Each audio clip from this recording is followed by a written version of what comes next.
Bienvenidos, worldwide fans of the planet's hottest entertainment with an edge. Jaime En Fuego here, welcoming you once again to my namesake program, Enfuegotainment. That's right, just call me Fuego for short, and stoked to have you here for another Fresca Fuego Rapido review. So yes, that means I'm not going to go into the extensive tropes of bueno, malo, feo, the good, the bad, and the ugly. It's not like a massive dissection because I watched a lot this week, and I'm trying to just turn over a bunch of reviews, a bunch of content, because we're all stuck in our homes, and there's so much to read and watch and just take in culturally right now. I feel like, hey, why should I waste a ton of your time? Just give you some brief thoughts about the 2020 film The Wave that I picked up on Redbox this past week.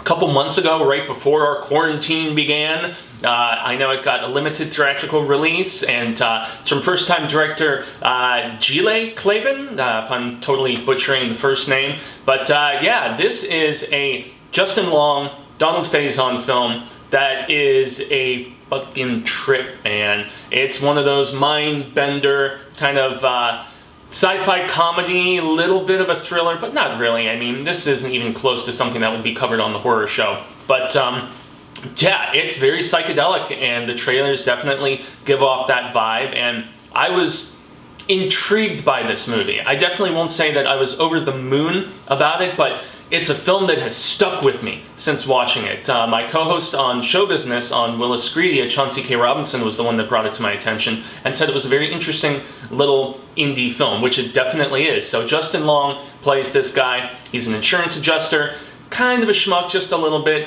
Donald Faison, who I met so many years ago, did a sketch with at SeaWorld in the mid-2000s. Had so much fun, super nice guy, hung out with him there for a bit. Everyone knows him from Scrubs, but I think all the way back to like Clueless and Can't Hardly Wait. And I mean, great guy, very funny.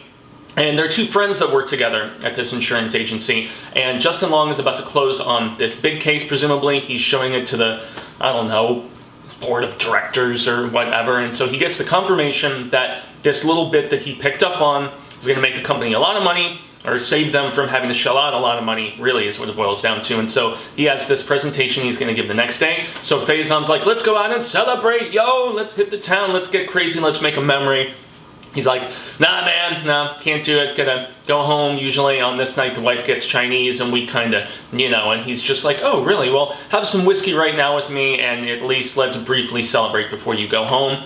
Goes home, wife is very obviously a snooty, clingy kind of bee's notch, and she's bitching about how she needs this new dress for this wedding that they're going to, and you can tell there's disagreements about finances, and they're like, oh, well, the gold card is maxed out, and I was supposed to use the gold card originally to pay, you know, the rent, and then the rent has to be paid, you know, with the bonus, and blah, blah, blah, all these different things. And so, squabbling about money, man, isn't that what couples probably now, with layoffs and furloughs and all this stuff, more than anything else, people are probably sweating and fighting about money as far as just relationships go, more so than anything. So it's obviously a contentious topic between these two. And so when his wife abruptly decides to go to bed super early at like 9 o'clock, even though he knows he shouldn't, he decides to go out, calls up Faison, he's like, yo, let's go. They meet these two girls, and they decide to have a few drinks initially, and then they're like, hey, we know about this house party, let's go to said house party. Go to said house party, meet very strange guy who proceeds to give Justin Long and this girl that he's kind of vibing with, that he's met, despite the fact that he's married, ignoring his wife's calls and everything.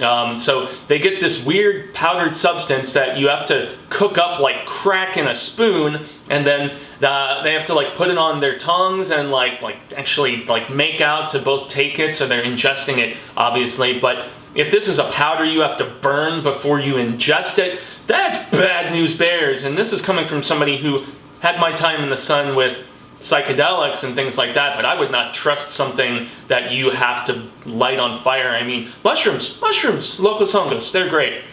And so his night spirals, wakes up the next day, and everybody's gone from this house party, apparently. It was not at a residence of anybody who actually lived there. It was a house of people who were out of town, whatever. They come home, panic ensues, he runs away. But so that's really the only setup that you need to know, beyond the fact that the rest of the film he is tripping out, and it's really just blurring the lines of reality throughout the entirety. So he has to go try to make presentation, doesn't go so well. He's got to eventually go back to his girlfriend even before that and change clothes and all this other stuff. But it's interspersing it with these weird out-of-body experiences. One in particular that's shown in the trailer that's very interesting is where he's on a beach, or it's like just some, I don't even know if it's a beach, it's like just this weird psychedelic kind of remote area, and the stars look magnificent, and he's there with that girl. And yeah, she's dressed like in this beautiful attire, and she's got weird makeup on and stuff, and I mean, the film just basically keeps you guessing throughout the entire time, and this is where I can't spoil this movie, and yet it's a movie that I want to discuss theories with people, because I have theories about what it really means, especially with what happens with this character at the very end of the film, and yet how much was in his head, how much was actually happening, the nature of all of it. I could compare it, dare I say, to something like We Are the Void is what I think it was called. Not quite to that degree, but almost where sometimes when you're on psychedelics, you feel like you're on the verge of death, and it's like you wonder if death could be kind of like that sort of wacky acid DMT, like whatever sort of thing. And that's really, I mean, there's a cute kind of romance, but not really. There's a cool kind of bromance. I'd say that is more at the forefront with Faison trying to help him out. But I mean, they get mixed up with a drug dealer because they're trying to track down the one that they met the previous night. And so it's just, this movie's a trip, man. It really, really is. And I mean, visually striking, super intriguing in that regard. One of the issues that I had with it initially is I feel like the movie is so ambitious, it doesn't always coalesce. And so that's what kept it from being a great movie instead of a good movie. This is a good movie, and it's definitely worth watching, and especially worth discussion about the nature of everything that happens throughout and what's really going on. And that's where, even after I watched it, like I said, at first I was like, oh, that didn't really make much sense. But then as I turned it over in my head, I was like, okay, maybe it did kind of make more sense. It's definitely the sort of film that has these little nuances and details that I almost feel like, even though I don't necessarily know if I want to watch it again, it's the type of film that would be more rewarding with multiple watches, because you would see more of those proverbial clues. You would maybe get a better understanding as to, you know, what was really going on. That if you're just half watching this or just casually, you're going to be confused and you're probably going to be irritated, and I know that's how some critics responded to it.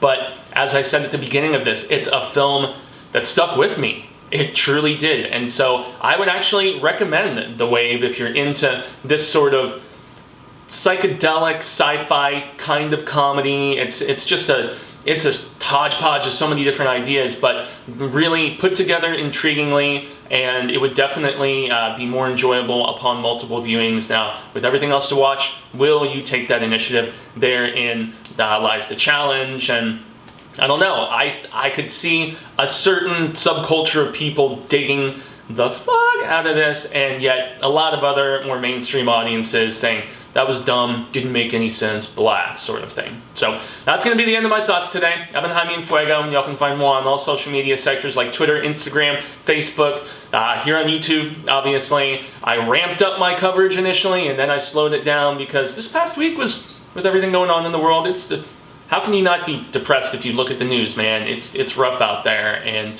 this is a film definitely about a guy who thinks he's happy, and then he realizes he's kind of depressed, and then he's liberated. And so, I mean, interesting film for the times for sure. But yeah, I don't know. It's a balance right now of being on social media and living there despite the loneliness of being just in solitude in our homes. It's a very strange time right now, but hey, check out The Wave. And if you want to check out more content that I'm involved with, youtube.com/The Horror Show channel. That is where all the spectacular coverage that I do resides. Without backlogs of content, maybe this would have been a review on that channel, but I'm watching so much, there's plenty to go around, and there's plenty to watch over at The Horror Show. Lots of spectacular stuff, lots of fun over there. Lastly, Willis Greedia YouTube channel, Monday evenings. We're trying to bring it back with some sort of commentary, discussion about the nature of the movie industry, sort of special. everything getting delayed, the sky is falling, everything's crazy right now. So Monday evening, 9 p.m. Eastern, 6 p.m. Pacific, we are going to try to at least continue doing an abbreviated show. The CP showrunner over there, Chauncey K. Robinson, and Lindsay Mimsy, as I so affectionately call that awesome asshole, funny guy, great dude. And yes, this is one that, yes, we hope to continue doing show business to some degree. So, up in fuego, y'all have been awesome, and until the real of Ka comes around once more, hasta luego, cinemigos, and constant viewers and readers alike. But I'm hopeful that we get to share more of this film palaver sooner rather than later. And until then, stay psychedelicized. Yeah.